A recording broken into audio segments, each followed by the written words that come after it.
महिपाल राजा की प्रजा अत्यंत सुखी थी। इसका कारण यह था कि वह प्रजा की हर समस्या के समाधान के लिए तत्पर रहता था।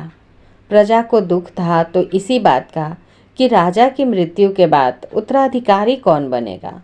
पुत्र प्राप्ति के लिए राजा ने व्रत अनुष्ठान और यज्ञ किए। अंत में वह तीर्थ यात्रा पर निकल गया।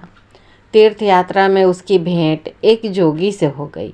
उस जोगी ने राजा से कहा, मैं आपके दरबार में आकर रहना चाहता हूँ। आपको संतान सुख अवश्य प्राप्त होगा।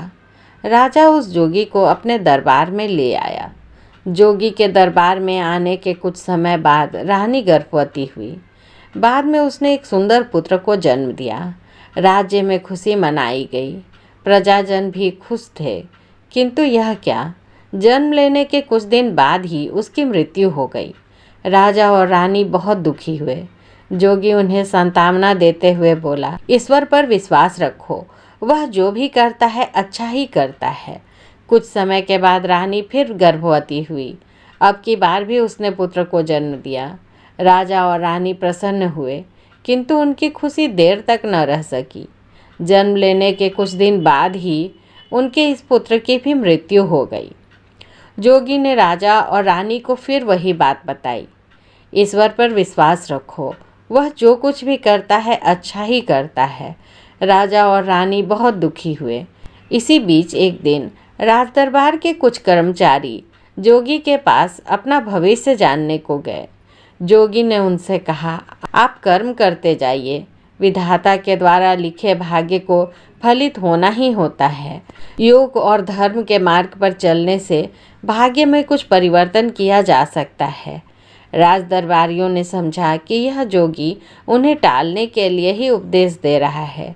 वे जोगी की निंदा करने लगे। एक दरबारी बोला, इस जोगी के यहाँ आने से राजा को भी पुत्र सुख प्राप्त नहीं हुआ। यह तो यहाँ बस अपना पेट पालने आया है। हाँ, इस जोगी का नाम पेटपाल जोगी ही होना चाहिए। दूसरा दरबारी बोला।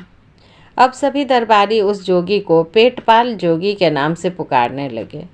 कुछ समय के बाद रानी फिर गर्भवती हुई। अब की बार उसने एक सुंदर कन्या को जन्म दिया। राजा और रानी दोनों प्रसन्न हो गए। कुछ दिनों के बाद इस कन्या की भी मृत्यु हो गई।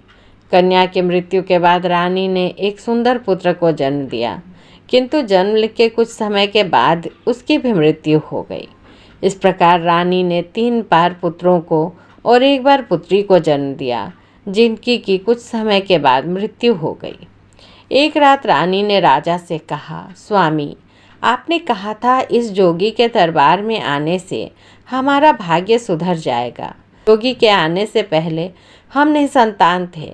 निसंतान होने से भी बड़ा दुख संतानों को जन्म देकर उनका मृत्यु को प्राप्त होना है। आप इस जोगी को दरबार से वापस जाने का आदेश दे दीजिए। दूसरे दिन राजा जोगी को दरबार से वापस जाने का आदेश सुनाने ही वाला था, तभी वह जोगी राजा से बोला, महाराज, मैंने आपके मन की बात पढ़ ली है। मैं राज दरबार छोड़कर चला जाऊंगा, लेकिन आप दोनों से निवेदन करता हूँ कि इस दरबार को छोड़ने से पहले आप मेरे साथ साधना कक्ष में चलिए। राजा और रानी जोगी के साधना कक्ष में चले गए। जोगी ने राजा और रानी दोनों को आंखें बंद करने को कहा। जोगी की योग माया से उन्हें उनके मरे हुए 3 पुत्रों और 1 पुत्री की प्रेतात्माएं दिखाई दी। वे चारों आपस में बातें कर रहे थे, जिनमें से एक बोला, मैं पिछले जन्म में एक राजा था।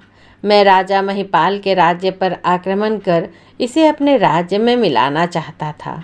जब भी मैंने इस राज्य पर आक्रमण किया, राजा महिपाल ने मुझे हरा दिया। एक लड़ाई में तो इस राजा ने मेरा सिर तलवार से काट दिया था। मैं राजा महिपाल से पूर्व जन्म का बदला लेना चाहता था, इसलिए राजा के पुत्र के रूप में मैंने जन्म लिया। इस दरबार में जो जोगी आ रखा है, जिसे दरबारी मजाक में पेटपाल जोगी कह रहे हैं, वह पहुंचा हुआ योगी है। योग माया से इसे सब पता चल गया था। इसकी योग माया से जन्म लेने के कुछ दिन बाद ही मेरी मृत्यु हो गई।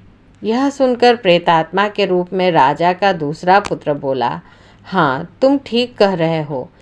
इसी पेटपाल योगी की माया से जन्म लेने के कुछ दिनों के बाद मेरी भी मृत्यु हो गई। मैं राजा महिपाल से पिछले जन्म का बदला लेना चाहता था। मैं पिछले जन्म में एक चोर था।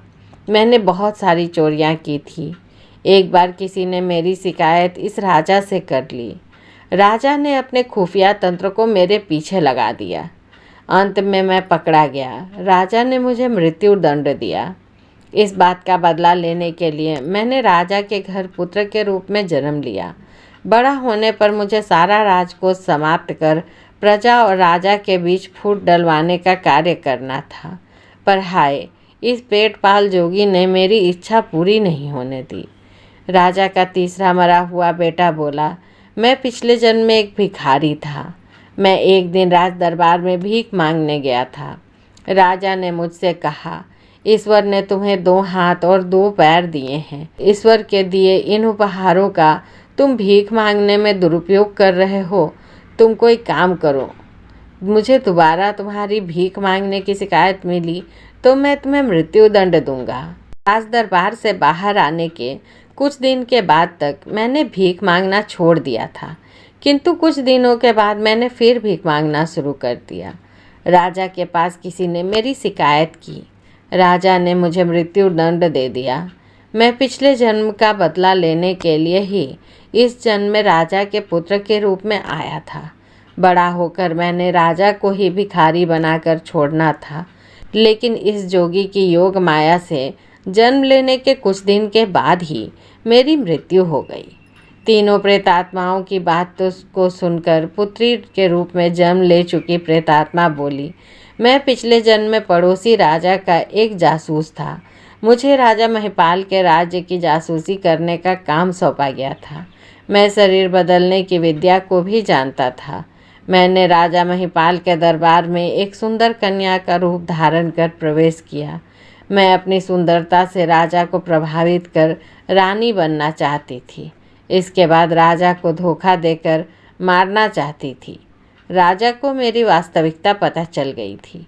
राजा ने मुझे मौत की सज़ा दे दी। इसी बात का बदला लेने के लिए मैंने राजा के घर कन्या के रूप में जन्म लिया था। मुझे बड़ा होकर राजा के शत्रु से ब्याह कर राजा को मरवाना था, लेकिन इस जोगी की योग माया से जन्म लेने के कुछ दिन के बाद ही मेरी मृत्यु हो गई। इन प्रेतात्माओं का बात सुनकर राजा और रानी ने जोगी के पैर छुए और उनसे क्षमा मांगी। वह जोगी बोला, राजन, एक बार फिर रानी गर्भवती होगी। अब की बार आपके घर पुत्र रूप में पुण्यात्मा का जन्म होगा। वह आपकी ही तरह गुणवान और ऐश्वर्यवान होगा। समय बीतता गया। रानी ने एक सुंदर पुत्र को जन्म दिया। राजा की मृत्यु के बाद वह राजा का उत्तराधिकारी बना। वह भी गुणवान और ऐश्वर्यवान था।